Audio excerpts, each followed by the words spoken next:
যুবক ভাই যারা নামাজ পড়েন না, প্রিয় ভাই আমার, বন্ধু আমার, তোমার মালিক তোমারে আর কতবার বললে তুমি সেজদা দিবে?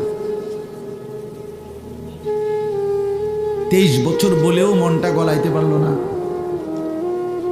30 পারা কোরআন নাজিল করলেও দিল গলাইতে পারলো না। আর কতবার বললে ইয়া আইয়ুহাল্লাযীনা আমানু, হে ঈমানদারগণ। এই শব্দটি কোরআনুল কারীমে 89 বার আছে। কতবার? আর কতবার বললে আপনি শুনতেন?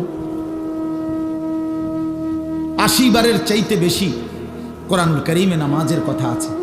আকিমুস সালাহ, আকিমুস সালাহ, আকিমুস সালাহ বারবার বলছেন আল্লাহ। আর কতবার বললে নামাজ পড়তেন? ইত্তাকুল্লাহ, ইত্তাকুল্লাহ, ইত্তাকুল্লাহ বারবার বলছেন। আল্লাহ জানতে চায় বান্দা আর কতবার বললে তুমি গুনাহ ছেড়ে দিতা।